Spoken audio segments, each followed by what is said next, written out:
Hello and welcome. One way of creating a happy life is to live authentically. What is living authentically? Aren't we all doing it actually? Stephan Joseph defines authenticity as knowing yourself, owning yourself, and being yourself. Living authentically simply means living life true to your inner self. Is it so difficult to live in that way? And why?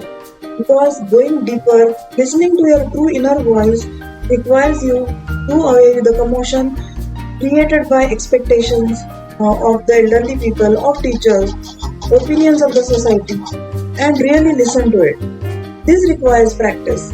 Meditation is one way by which you can cut off all the commotion from around you and listen to your own true inner self.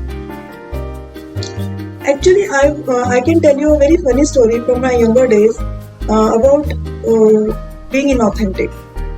Uh, I and my husband were staying with our teacher for a few days, and at that time, in the evening, his wife would make mint tea.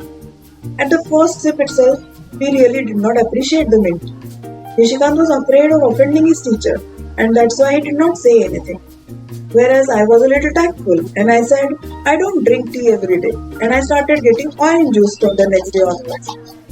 And Nishikant had to drink 2 cups of mint tea for the next 4 days.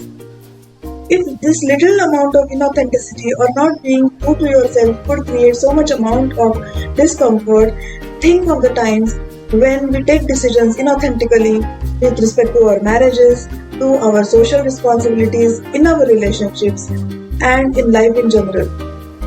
So, being authentic is always a wise decision. I remember a story I read about Boman Irani in the segment Humans of Bombay. Boman Irani lost his father very early in life. His sister would go to school and his mother had to look after the wafer business that his father had owned. So Boman Irani had to be left at someone else's place and grew up. As he grew up, he took up his father's wafer business. He married, he had children, but he always felt that something was missing in his life. With the advice of his wife, he took up photography. After a lot of rejection and a lot of struggle, he started getting a few assignments. Then he got a chance to act in a short film and a number of ad films. And then there was no looking back because Vidhu Vinod Chopra approached him and gave him a check of 2 lakhs and told him that this is the signing amount for one of his films, which is yet to be declared, but he wants him in his film before anyone else and before he becomes famous. So that is a success story of Boman Irani because he not only tried to know himself in reality, he owned himself and he started being himself and walked the path of high success. So that is the story of Boman Irani. Another story I remember is about a guy named Vivek. Name has changed for obvious reasons.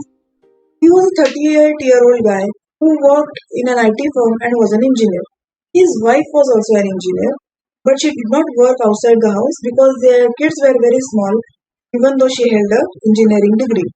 As the kids grew up, the thoughts about starting his health food business, which was his dream from a very long time, started creeping into Vivek's mind off and on. So he wanted to say it to his wife to search for a job outside the house and so that he gets a breather to start his health food business if she pitches him. But he did not say it. He just went on keeping quiet, getting pissed off, irritated, and angry, and generally not very happy with his life because he was not being authentic. Here, Vivek actually knew himself. He knew what he wanted, but he did not dare own himself and did not dare be himself. So, being authentic is always a good advice. Sometimes people ask me if we go on telling the truth everywhere, at each place, whenever the time comes, people will start running away from us. Family members will just not be want to be with us. They will find that we are too truthful or too harsh with them. It's true. We have to choose our battles wisely. But it is always better that whenever the question of things that matter to us comes, then it is better to be true to yourself, and it also creates a lot of difference in the health of your relationships. Many times it is not possible to make a sudden change. What are we supposed to do in such circumstances? About this and more in the next video. Hope you find this video helpful and you find a very important marker to make yourself and your life happy. Thank you.